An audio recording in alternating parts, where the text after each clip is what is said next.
Assalamualaikum warahmatullahi wabarakatuh.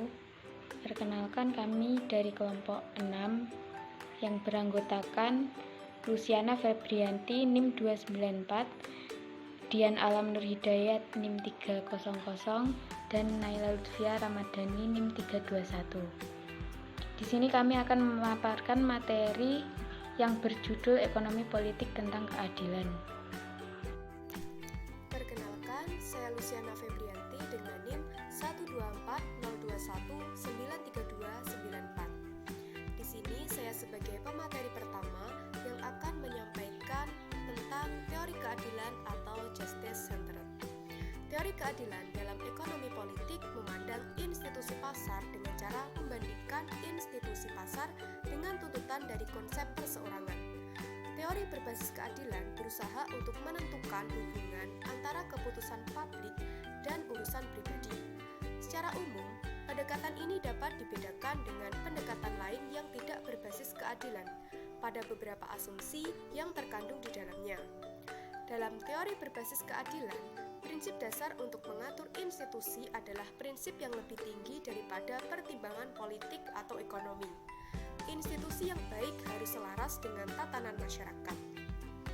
Nah, pendekatan justice centered digunakan untuk menetapkan hubungan yang sesuai berkaitan dengan keputusan publik terhadap masalah pribadi dengan cara menggunakan kriteria yang dipandang sebagai anteseden atas kesejahteraan individu, minat kelas, kebutuhan negara, dan kekuasaan relatif seseorang. Dari suatu perspektif utilitarian, pendekatan justice centered memudahkan perwujudan kesejahteraan individu dan masyarakat. Nah, ada 3 pendekatan justice centered. Yang pertama adalah libertarian. Nah, pada pendekatan libertarian, sangat penting untuk merumuskan hak kepemilikan dan sesuai dengan prinsip moral sehingga dapat disepakati banyak orang. Yang kedua adalah pendekatan kontraktarian, yakni membangun argumentasi yang mampu mendukung keterlibatan pemerintah dengan tidak menempatkan keadilan secara khusus dalam mempertahankan hak kepemilikan, tetapi dalam istilah pertimbangan relatif mengenai tatanan sosial. Kemudian pendekatan Hegelian. Pendekatan ini menghubungkan hak dan keadilan dengan saling ketergantungan individu, terutama dalam pengetahuan tentang kehidupan pribadi mereka.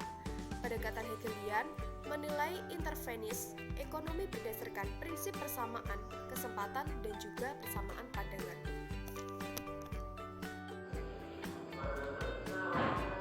Argumentasi libertarian. Pendekatan libertarianisme memaksa kita untuk melepaskan beberapa hal yang mungkin kita sangat penting, seperti fakta bahwa kita merupakan bagian dari sebuah masyarakat. Dalam kasus tertentu, seorang libertarian akan lebih melepaskan ketergantungannya kepada orang lain daripada kehilangan kebebasannya. Artinya, integritas individu menjadi yang utama dibandingkan dengan integritas kelompok. Jika menggunakan konsep keadilan untuk mendukung argumen yang menganggap bahwa saling ketergantungan memiliki makna penting bagi manusia, kita harus menggunakan pemahaman berbeda tentang membentukkan institusi sosial dari yang dipahami kaum libertarian. Materi selanjutnya yaitu argumentasi kontraktarian modern.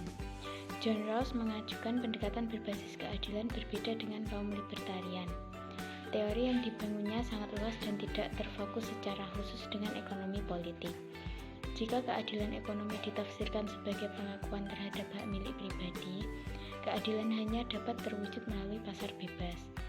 Demikian pula hanya dampak dari pasar bebas yang dapat dirasakan masyarakat yang dikategorikan keadilan.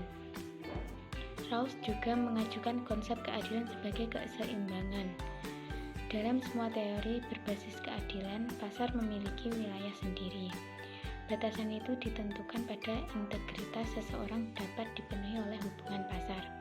Dengan demikian, teori berbasis keadilan membedakan wilayah kehidupan sosial berdasarkan yang pertama, pola ikatan orang yang menjadi ciri khas di wilayah tersebut. Yang kedua, pemahaman terhadap sifat perseorangan yang digunakan dalam ikatan tersebut. Selanjutnya, pendekatan alternatif justice centered.